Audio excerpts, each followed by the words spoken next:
Okay, so we have a passionate concern tonight, and it's about the Galamsey. Okay, all right, let's deal with it. It's not political. I don't think the Galamsey conversation is political. That NPP do Galamsey, NDC don't do Galamsey, or that NDC do Galamsey, NPP don't do Galamsey, or CPP is not involved. They don't have excavators, so they are not involved. All right, that's a joke, by the way. That's a joke. Okay, all right. So we are looking at this as an environmental distraction that is very lucrative, and that's the key. The key for this editorial is that the thing is lucrative. It's a very lucrative business. So we need to take out the human intervention. That's the only way we think we can solve the Galamsey problem. It has to be technology.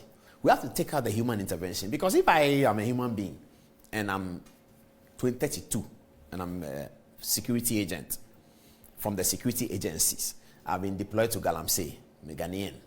Some Chinese man comes and gives me $40,000 and says, officer, take this money and look away, let me dig. $40,000. It's very likely that you do it. It's very likely. He's not doing it because he's a criminal. You see, I don't enjoy those people who come on radio and talk like they are paragons of virtue and all that. That's not how we build a society. We have to remove the bottlenecks. We don't have to look for good human beings, because human beings are designed by God to express themselves and have freedom. Otherwise, we won't build prisons. If we think of we are looking for good human beings, we won't build prisons. Why do we build prisons? And the prisons we build, are they empty? Those prisons, are they empty? They are not empty. So we have to understand that it's not the morality of human beings that we use to build societies. We use laws, and currently we can also use technology. That's what society is built by laws and ethos. And now you can add technology. So we have never had a commitment to that. Today, President Akufo-Addo is sharing gold machines, the machines they use to do responsible mining. He's distributing it to people with concession, miners, because that is how far the president has gone. Now, no president in the recent times has taken Galamsey upon himself like President Akufo-Addo has done. He didn't need to do that. You could just have closed his eyes and let. In 2016, we don't complain about those of us in Accra who are not in mining community. We don't complain about Galamsey. We don't even know what is happening.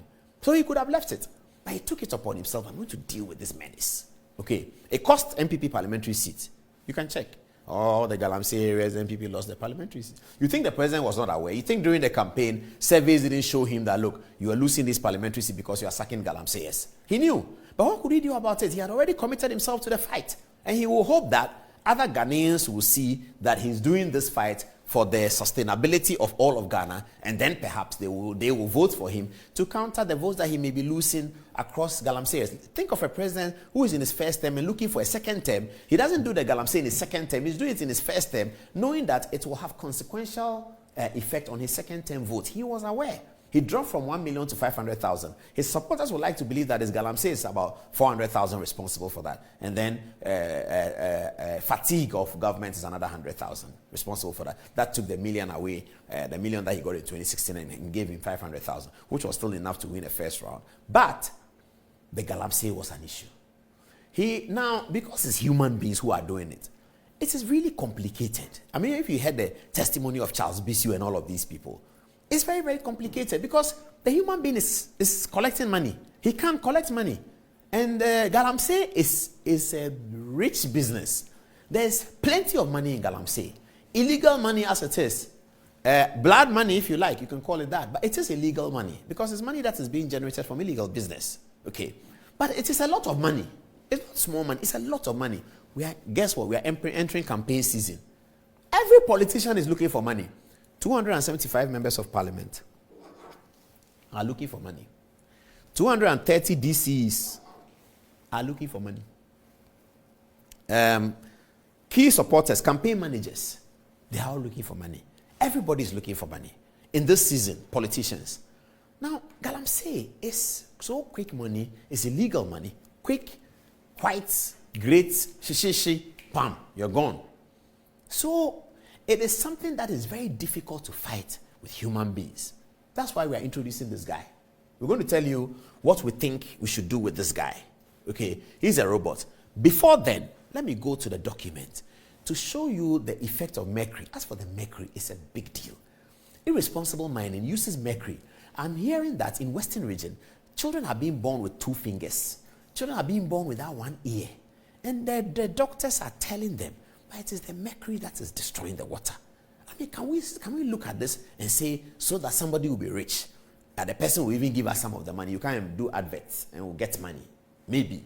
Or he will take the money to the church. Should we say because of that, our water should be destroyed and children should not be born? Everyone likes money. But should we say that? If we can't say that, then we have to think hard of a solution. We can't trust flesh and blood when it comes to money. In a developing poor country, you can't trust flesh and blood. So what they do elsewhere is that they take away the human intervention. Everything is technology. So they take away the human intervention. Let's look at the mercury situation.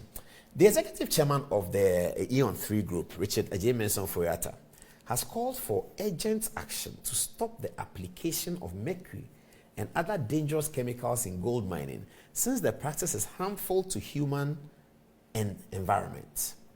Mercury, he said, is an internationally banned and harmful chemical.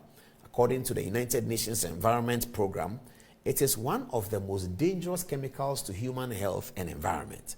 The World Health Organization, WHO, says the use of mercury in artisanal and small-scale gold mining is particularly hazardous, and the health effects on the vulnerable population are enormous. Okay. The inhalation of mercury vapor can produce harmful effects on the nervous, digestive, immune systems, lungs, kidneys, and may be fatal. This is serious.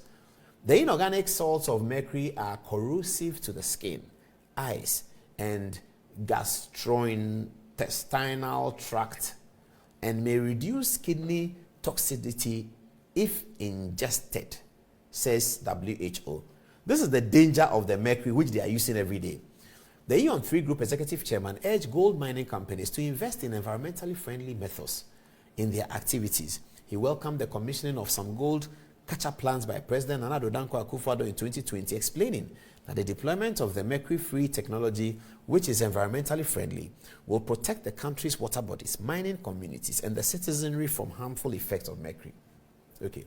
The EON3 Group Executive Chairman also spoke against the politicization of the Galamsey fight, saying that the development is counterproductive. He quizzed, can we continue to do one thing at a time and expect different results? Going forward, he said, it will be refreshing to see, for instance, the political parties working together to address the menace. Quote, he says, I will want to see the MPP and NDC join forces to fight Galamsey. President Akufo-Addo put his presidency on the line, and we cannot disgrace him. Building a country is not one person's responsibility. It should be all hands on deck. This is the man whose document I was reading, Mr. Ofoyata, who is the chief executive of EON3 Group. They are not miners. They do gold coin. They don't mine. They do gold coin. And so he buys gold from the people, and he's very concerned about what is happening. So he issued that public statement. Let's go to our... thank you, sir.